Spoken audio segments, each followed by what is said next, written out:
O caseiro que herdou uma cabana fechada por 60 anos e descobriu um segredo que mudaria sua vida para sempre. Roberto tinha 52 anos quando recebeu a carta que mudaria tudo.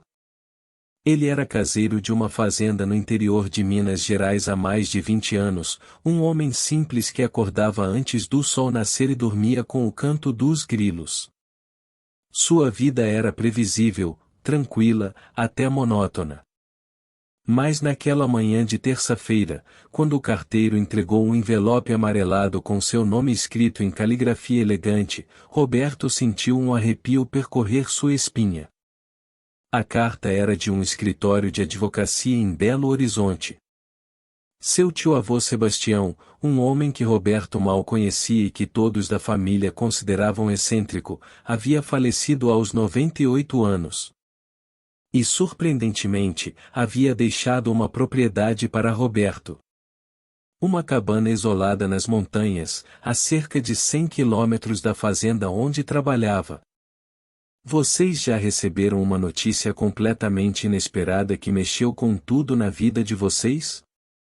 Aquela sensação de que o chão está sumindo debaixo dos seus pés? Foi exatamente isso que Roberto sentiu.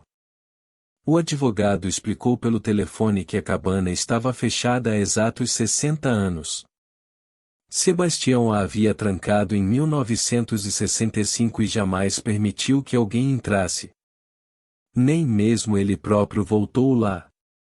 Nas últimas décadas de vida, o velho viverá em um pequeno apartamento na cidade, mas mantivera todas as contas da propriedade rural em dia, pagando impostos religiosamente, como se guardasse um tesouro. Roberto não era um homem ganancioso. Sua primeira reação foi de curiosidade misturada com receio. O que poderia estar escondido em uma cabana abandonada por 6 décadas? Por que seu tio-avô a mantivera trancada todo esse tempo? E mais importante, por que deixará justamente para ele, um sobrinho-neto com quem mal havia conversado durante a vida? No sábado seguinte, Roberto pegou sua velha caminhonete e seguiu para as coordenadas que o advogado havia fornecido. A estrada começou pavimentada, depois virou cascalho, e finalmente se transformou em uma trilha estreita entre árvores centenárias. O GPS insistia que ele estava no caminho certo, mas parecia impossível que houvesse qualquer construção ali. Até que ele a viu. A cabana surgiu como uma aparição entre a névoa da manhã. Era maior do que Roberto imaginara, uma construção robusta de madeira e pedra, com 2 janelas trancadas por tábuas que já apodreciam nas bordas. O telhado estava coberto de musgo e folhas, e trepadeiras haviam tomado conta de uma das paredes laterais. Mas o que mais impressionava era o cadeado gigantesco na porta principal, enferrujado mas ainda firme, e as correntes que envolviam a entrada como se tentassem impedir que algo saísse de dentro. Roberto desceu da caminhonete e ficou parado por alguns minutos, apenas observando. O silêncio daquele lugar era quase opressor. Nem pássaros cantavam. O vento não balançava as árvores. Era como se a própria natureza evitasse aquele lugar. Quantos de vocês já sentiram aquela energia estranha em um lugar específico? Aquela sensação de que você não deveria estar ali? Deixem nos comentários se vocês acreditam que lugares podem guardar memórias. Com mãos trêmulas, Roberto tirou do bolso um molho de chaves antigas que o advogado lhe entregará. A primeira chave abriu o cadeado depois de muita insistência. A segunda destrancou a fechadura principal. Ele empurrou a porta, e ela gemeu em seus gonzos enferrujados, resistindo antes de finalmente ceder. O cheiro que saiu da cabana era de tempo parado. Não era podridão, não era mofo exatamente. Era como se o próprio ar de 1965 tivesse ficado aprisionado ali, envelhecendo lentamente. Roberto acendeu sua lanterna e entrou. O que ele viu o fez recuar 2 passos. A cabana estava impecavelmente preservada, como se alguém tivesse saído apenas ontem. A mesa de jantar estava posta para 2 pessoas. Pratos, talheres, copos de cristal, tudo coberto por uma fina camada de poeira. Havia até guardanapos de tecido cuidadosamente dobrados. No fogão a lenha, uma panela ainda descansava sobre a chapa fria. Mas o mais perturbador estava nas paredes. Fotografias. Centenas delas. Cobrindo cada centímetro disponível, desde o chão até o teto. Todas mostravam a mesma mulher. Uma jovem de cabelos escuros e olhos penetrantes, capturada em diferentes momentos, diferentes ângulos, diferentes expressões. Sorrindo, pensativa, lendo um livro, olhando pela janela. Era como se alguém tivesse documentado cada segundo da existência dela. Roberto se aproximou de uma das fotos e seu coração quase parou. No canto inferior direito, uma data escrita à mão em abril de 1965. E abaixo, um nome, Helena. Ele caminhou pela sala, sua lanterna revelando mais detalhes. Roupas femininas penduradas em um cabideiro, como se a dona fosse vesti-las a qualquer momento. Sapatos alinhados junto à porta. Um livro aberto sobre uma poltrona, com um marcador na página 237. Uma xícara de chá sobre um pires, com o líquido há muito evaporado deixando apenas uma mancha marrom no fundo. Alguém havia vivido aqui. Alguém chamada Helena. Mas onde ela estava agora? Roberto subiu a escada de madeira que levava ao segundo andar, cada degrau rangendo sob seu peso. Lá em cima, havia 2 quartos. O primeiro era simples, masculino, com uma cama de solteiro perfeitamente arrumada e alguns livros sobre a mesa de cabeceira. Roberto reconheceu a caligrafia em um dos cadernos, era de seu tio-avô Sebastião. O segundo quarto fez seu sangue gelar. Era um quarto feminino, delicado, pintado de um azul claro desbotado. A cama de casal estava coberta por um edredom de crochê branco. Havia uma penteadeira com perfumes antigos, joias espalhadas, um espelho embaçado pelo tempo. E sobre a cama, cuidadosamente disposto como se esperasse por alguém, um vestido de noiva. O vestido estava impecável, preservado com cuidado quase religioso. O tecido de seda ainda brilhava à luz da lanterna, e o véu estava delicadamente arranjado ao lado. Roberto tocou o tecido e sentiu sua textura macia, quase impossível depois de tantos anos. Foi então que ele viu a caixa. Debaixo da cama, uma caixa de sapatos amarrada com um laço vermelho desbotado. Roberto a puxou e sentiu o peso considerável. Dentro, encontrou pilhas de cartas amareladas, todas endereçadas a Helena, todas escritas por Sebastião. E um diário. Ele se sentou no chão empoeirado e começou a ler. Vocês já descobriram algo sobre alguém que amavam que mudou completamente a forma como vocês enxergavam essa pessoa? Às vezes a verdade é mais estranha do que qualquer ficção. As primeiras páginas do diário datavam de 1963. Sebastião escrevia sobre Helena com uma paixão que beirava a obsessão. Eles haviam se conhecido em uma festa na cidade, e ele se apaixonara instantaneamente. Helena era professora, vinda de São Paulo para dar aulas em uma escola rural. Era culta, inteligente, bonita. Tudo o que Sebastião sempre sonhara. Eles namoraram por 1 ano. As cartas mostravam um relacionamento intenso, cheio de declarações apaixonadas. Sebastião construiu a cabana como um presente de noivado, um lugar onde eles começariam sua vida juntos, longe dos olhares julgadores da sociedade da época. Mas então, em abril de 1965, algo mudou. As entradas do diário se tornaram mais curtas, mais crípticas. Sebastião escrevia sobre o proteger Helena, sobre o mantê-la segura, sobre o mundo lá fora que não os entenderia. Ele descrevia como eles haviam se isolado completamente na cabana, recusando visitas, cortando contato com familiares. E então Roberto encontrou a entrada que explicava tudo.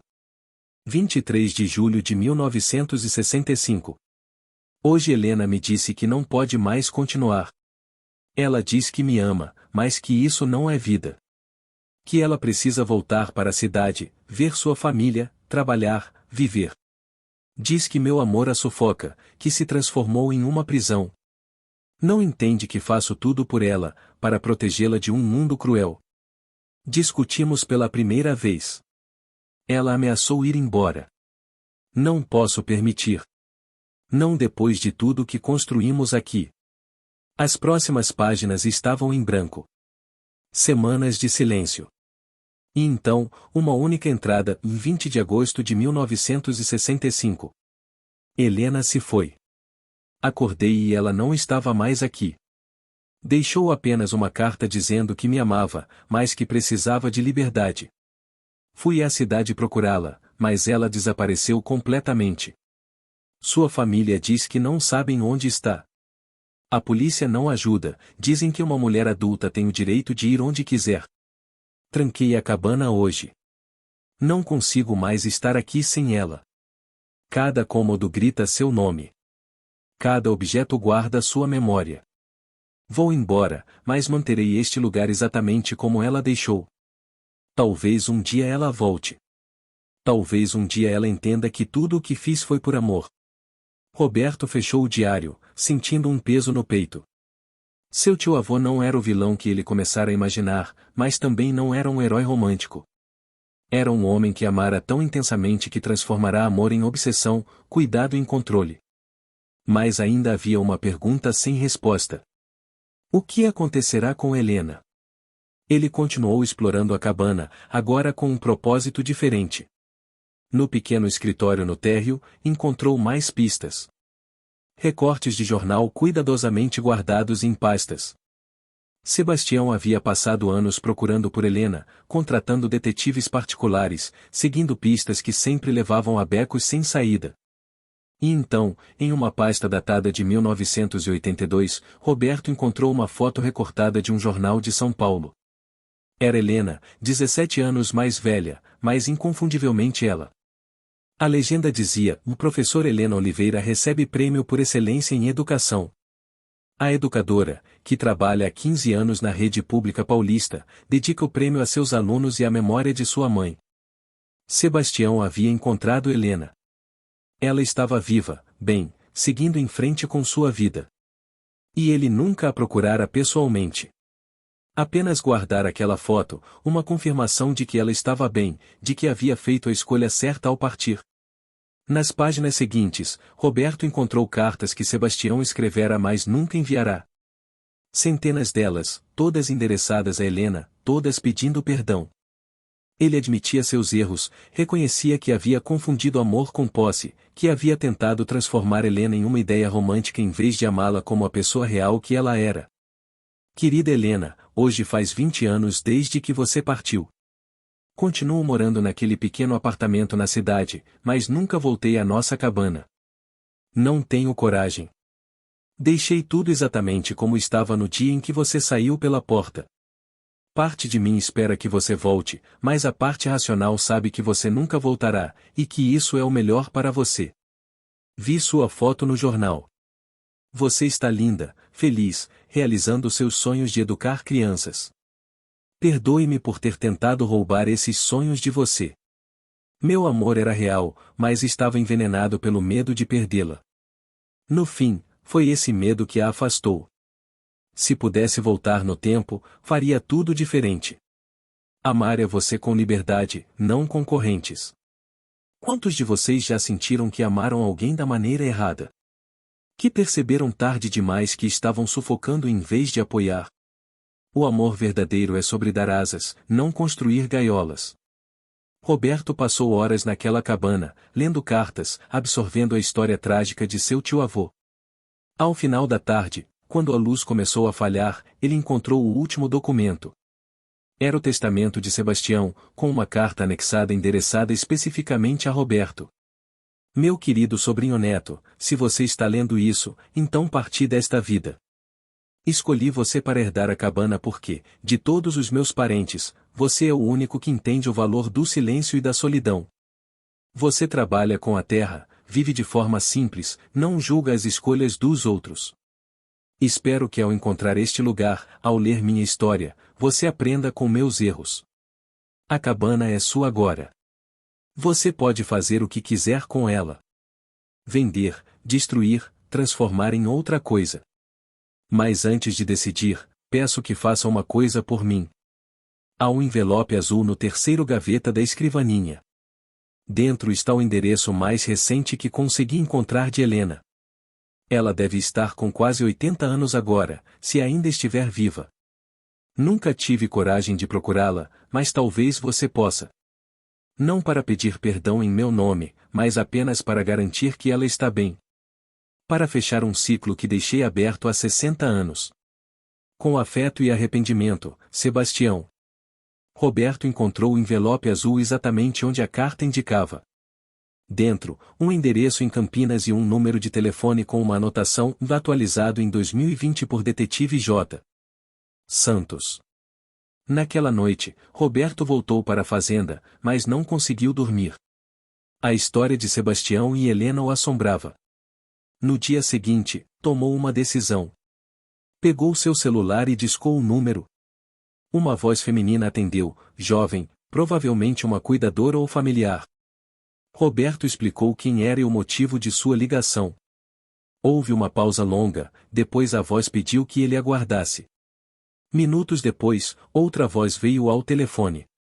Mais velha, trêmula, mas ainda forte. Alô? Aqui é Helena. Roberto sentiu um nó na garganta. Dona Helena, meu nome é Roberto. Sou sobrinho neto de Sebastião. Ele faleceu recentemente e deixou uma propriedade para mim. A cabana onde vocês moraram. O silêncio do outro lado da linha foi ensurdecedor.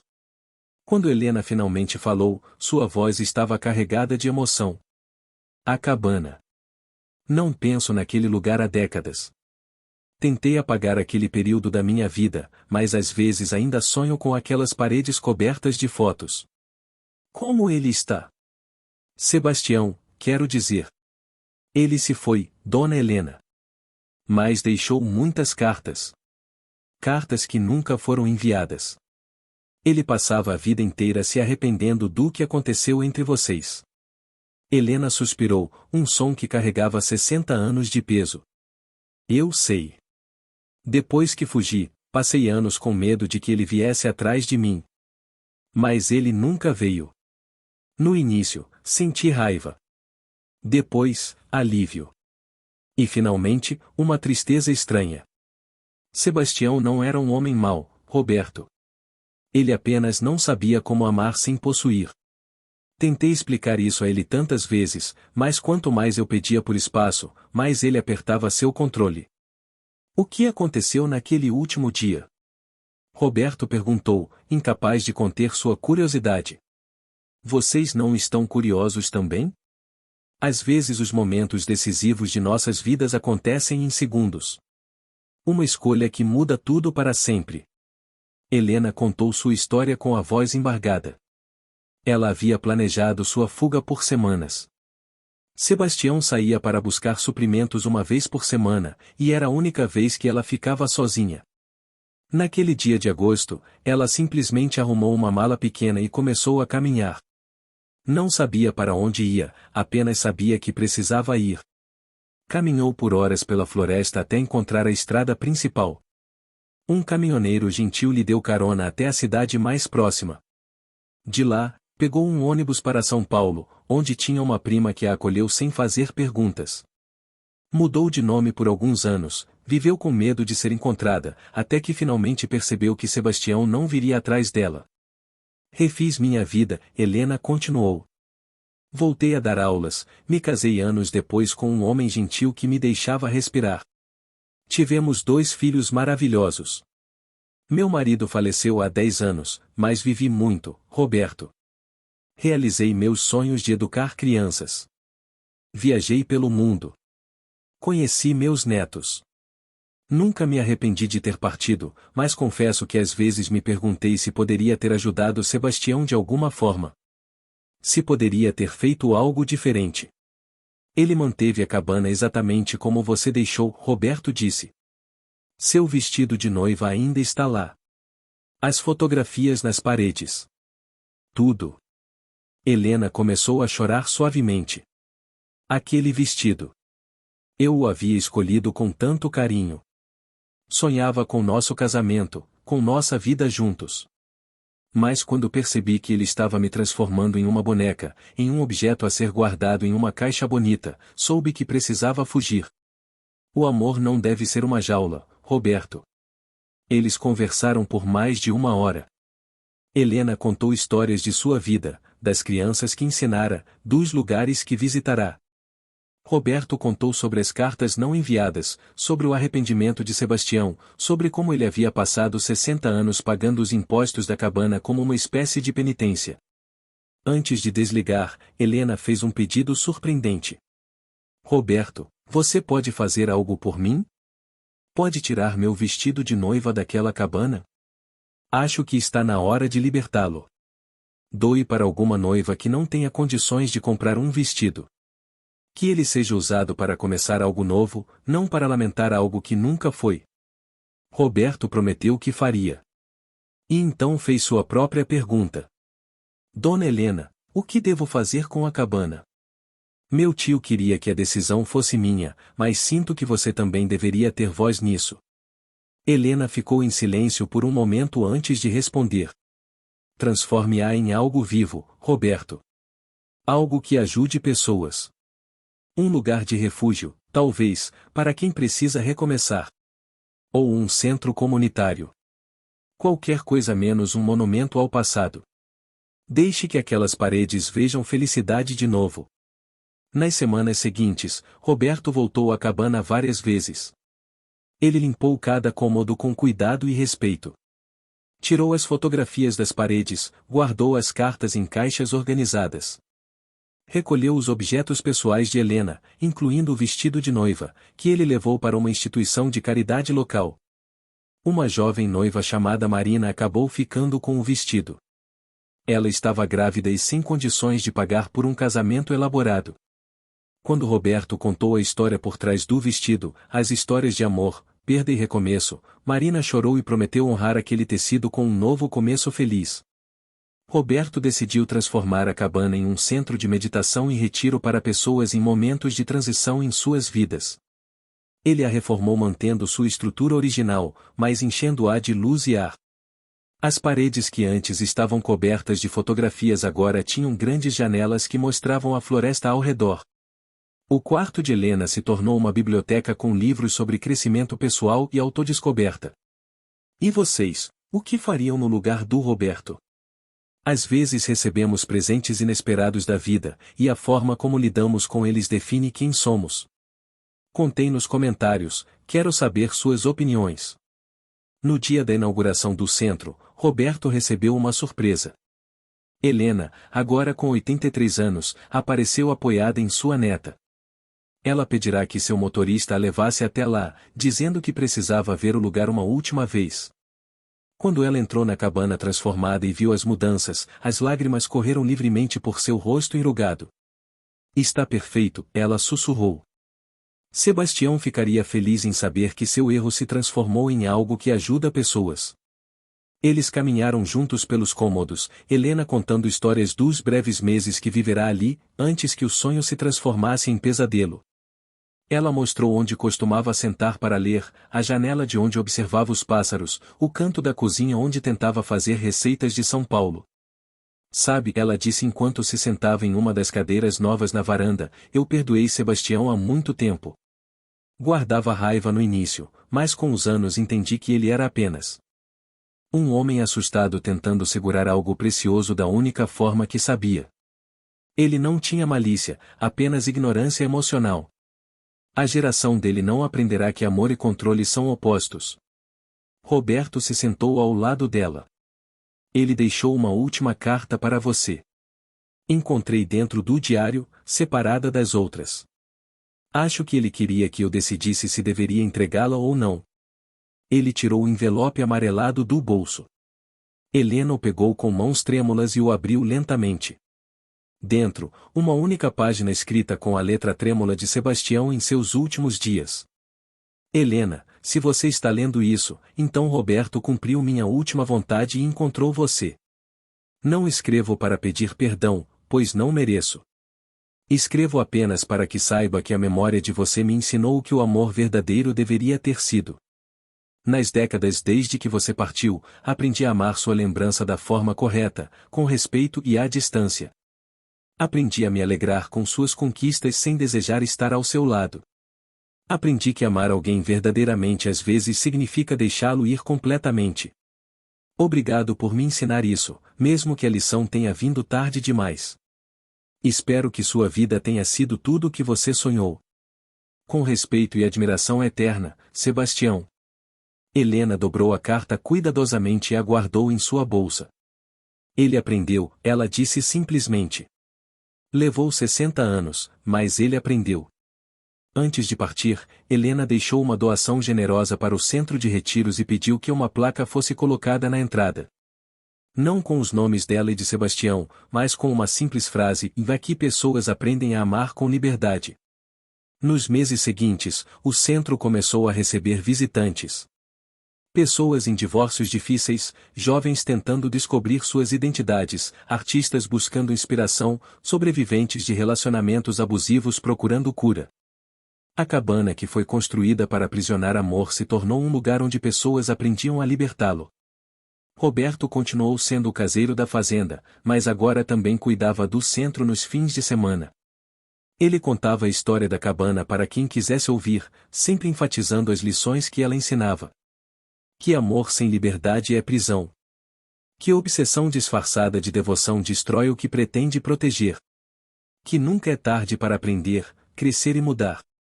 3 anos depois, Roberto recebeu um pacote pelo correio. Dentro estava uma fotografia emoldurada. Mostrava uma jovem mulher em um vestido de noiva, sorrindo radiante ao lado de seu noivo. Ele reconheceu o vestido imediatamente, era o de Helena. A carta anexa dizia: "Senhor Roberto, sou Marina, a noiva que recebeu o vestido. Queria que soubesse que me casei no mês passado e fui muito feliz. A história que você me contou sobre o vestido me ensinou algo importante. Meu noivo e eu fizemos votos especiais em nosso casamento. Prometemos nunca aprisionar um ao outro, sempre dar liberdade para crescermos como indivíduos enquanto crescemos juntos como casal. Penso nessa história toda vez que me pego sendo possessiva ou controladora. O vestido me lembra do que não quero me tornar. Obrigada por esse presente inesperado." Roberto pendurou a foto na parede do centro, começando uma nova galeria. Não de uma pessoa obcecada documentando cada momento de outra, mas de pessoas celebrando recomeços e lições aprendidas. Helena visitou o centro mais 2 vezes antes de seu coração finalmente descansar, aos 86 anos. Sua família pediu que parte de suas cinzas fosse espalhada no jardim que Roberto havia plantado ao redor da cabana. Ela encontrou paz com este lugar no final, sua neta explicou. Disse que queria fazer parte da transformação dele. Na cerimônia, Roberto leu um trecho do último diário de Sebastião que nunca havia compartilhado com ninguém. Era datado de 3 dias antes de sua morte. Tenho 98 anos hoje. Passei mais da metade da minha vida carregando o peso de meus erros. Mas aprendi algo valioso, mesmo que tardiamente. O amor não é sobre segurar. É sobre tocar levemente e deixar ir quando necessário. É sobre celebrar a felicidade da pessoa amada, mesmo quando essa felicidade não inclui você. Lego a cabana para Roberto com a esperança de que ele seja mais sábio que fui. Que ele use aquele lugar não como um monumento ao meu fracasso, mas como um farol para outros que ainda podem aprender antes que seja tarde demais. Vocês percebem como nossas ações ecoam através do tempo? Como uma escolha feita há 60 anos pode ainda estar ensinando lições hoje? Se essa história tocou vocês, se ela fez pensar sobre seus próprios relacionamentos, sobre como amam e são amados, deixem um comentário compartilhando suas reflexões. Histórias como essa só têm valor quando são compartilhadas, quando as lições passam adiante. Hoje, mais de 5 anos depois de herdar a cabana, Roberto ainda cuida do centro. Ele expandiu as instalações, adicionou chalés para retiros mais longos, contratou terapeutas e conselheiros para ajudar os visitantes. Mas a cabana original permanece praticamente intocada, preservada como testemunha silenciosa de uma história de amor que ensinou pelo seu fracasso. Nas noites de inverno, quando a névoa desce sobre as montanhas e envolve a cabana em um abraço branco, Roberto às vezes senta na varanda com uma xícara de chá e pensa em Sebastião e Helena. 2 jovens apaixonados que não souberam dançar ao mesmo ritmo. Um amor que poderia ter sido lindo se apenas tivesse sido livre. E ele pensa em todas as pessoas que passaram pelo centro desde então. Os casais que aprenderam a dar espaço um ao outro. Os indivíduos que descobriram que ser amado não significa ser possuído. Os pais que entenderam que proteger não é o mesmo que controlar. Os filhos que aprenderam que podem amar seus pais à distância, sem culpa. A cabana que ficou fechada por 60 anos agora tem suas portas sempre abertas. As janelas que foram trancadas agora permitem que o vento atravesse livremente. As paredes que testemunharam uma obsessão agora ecoam com risadas de pessoas redescobrindo a si mesmas. E talvez seja essa a maior lição de todas. Que lugares, assim como pessoas, podem ser transformados. Que o passado não precisa definir o futuro. Que mesmo das ruínas de amor mal compreendido pode crescer algo belo e saudável. Se você chegou até aqui nessa jornada, obrigado por ouvir essa história comigo. Ela mudou minha forma de pensar sobre relacionamentos, sobre herança, sobre redenção. E espero que tenha tocado vocês também. Deixem nos comentários suas reflexões, se inscrevam no canal para mais histórias que fazem pensar, e principalmente, olhem para seus próprios relacionamentos hoje. Vocês estão amando com liberdade ou com correntes invisíveis? Às vezes a resposta mais difícil de encarar é a que mais precisamos ouvir. A história de Sebastião e Helena terminou há muito tempo, mas as lições que deixaram continuam vivas em cada pessoa que passa pela cabana transformada. E talvez, no final, esse seja o único tipo de eternidade que realmente importa. Não viver para sempre, mas ensinar lições que ecoam através das gerações. A cabana espera nas montanhas, não mais um segredo sombrio, mas um farol de esperança.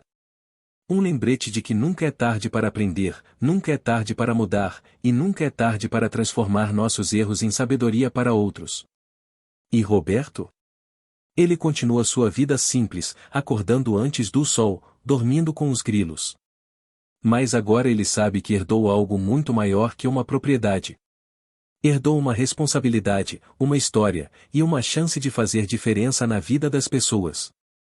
Às vezes ele ainda encontra pequenos objetos esquecidos na cabana durante as limpezas. Uma carta que havia caído atrás de um móvel. Uma foto que escapou de sua atenção inicial. E cada descoberta é como um sussurro do passado, lembrando que aquelas paredes ainda guardam segredos, ainda têm histórias para contar. Mas agora essas histórias não ficam presas. Elas são compartilhadas, discutidas, transformadas em aprendizado. A cabana que foi um mausoléu de amor perdido se tornou um templo de amor encontrado, redescoberto, reinventado. No jardim onde as cinzas de Helena foram espalhadas, Roberto plantou jasmins, as flores favoritas dela. Eles florescem todas as primaveras, enchendo o ar com seu perfume doce, um lembrete de que beleza pode nascer mesmo das histórias mais tristes. E quando os visitantes perguntam sobre a história do lugar, Roberto conta tudo. Sem esconder as partes difíceis, sem romantizar a obsessão de Sebastião, mas também sem demonizá-lo. Ele conta a verdade crua e complexa, porque é nas complexidades que encontramos as lições mais valiosas.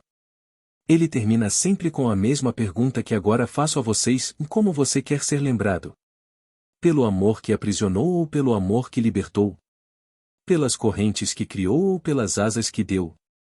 A resposta está nas escolhas que fazemos todos os dias, nos pequenos momentos em que decidimos confiar em vez de controlar, apoiar em vez de sufocar, amar em vez de possuir. A cabana nas montanhas não é mais um segredo. Ela é um livro aberto, suas páginas escritas com 60 anos de silêncio e 5 anos de canções. E sua história continuará sendo escrita por cada pessoa que passar por suas portas, aprendendo que o amor verdadeiro sempre, sempre, se escreve com liberdade. Se essa história mexeu com você, se ela te fez pensar, refletir, questionar, então ela cumpriu seu propósito. Compartilhe nos comentários o que você aprendeu, inscreva-se no canal para mais histórias que tocam o coração e a mente, e principalmente, vá viver seu próprio amor com mais sabedoria. Porque no final, não são as cabanas que trancamos ou as fotos que tiramos que definem nosso amor. É a liberdade que damos, o respeito que cultivamos, e a coragem de amar sem medo de perder. A história de Sebastião, Helena e Roberto é sobre todos nós. Sobre os erros que cometemos, as lições que aprendemos, e a esperança de que nunca seja tarde demais para recomeçar. Obrigado por ficarem comigo até o final dessa jornada. Até a próxima história.